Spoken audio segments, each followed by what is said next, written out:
మనిషి జీవితంలో పుట్టుమచ్చలకు ప్రాధాన్యత ఉన్నట్లు శాస్త్రాలు చెప్తున్నాయి.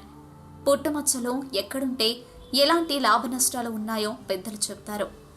నొసిలో విశాలంగా ఉండే వ్యక్తి మంచి ఆలోచన పరుడవుతాడట. అంతేకాదు కీర్తి కూడా లభిస్తుందట.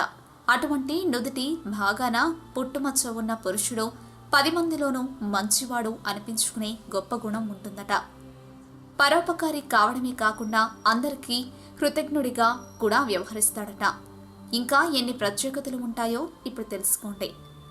ఆ పుట్టుమచ్చ సరిగ్గా 2 కనుబొమ్మలకు మధ్య ఉన్నట్లయితే ఆ వ్యక్తి దీర్ఘాయుష్మంతుడు కావడమే కాకుండా శారీరక సుఖాలు, మానసిక ఆనందాల పట్ల కూడా ఆసక్తి కలిగి ఉంటాడట. మహిళలను ఆకట్టుకునే కళతో పాటుగా విశేషంగా ఆకర్షించేవాడుగా ఉంటాడట. కుడి కనుబొమ్మ మీద మచ్చ ఉన్న వారికి వివాహం త్వరగా అవుతుంది. మంచి గుణాలున్న జీవిత భాగస్వామి లభిస్తుంది. అంతేకాదు భార్య కారణంగా గొప్ప అదృష్టం వచ్చే అవకాశాలు మెండుగా ఉంటాయట. శాంత స్వభావంతో ఉండడం గొప్పవరం.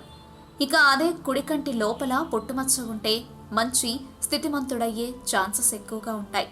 అర్థం చేసుకునే జీవిత భాగస్వామి లభిస్తుంది. కుడికంటి రెప్ప మీద పుట్టుమచ్చ ఉంటే సంపద బాగా సమకూరుతుంది. వాహన సౌఖ్యానికి తిరుగుండదు. మొత్తం మీద ముఖానికి కుడివైపున పుట్టుమచ్చలు కలిగిన పురుషులు అదృష్టవంతులుగా ఉంటారు. ఇలాంటి మరెన్నో విషయాలు మీరు తెలుసుకోవాలనుకుంటే వెంటనే మా ఛానల్ని సబ్స్క్రైబ్ చేయండి.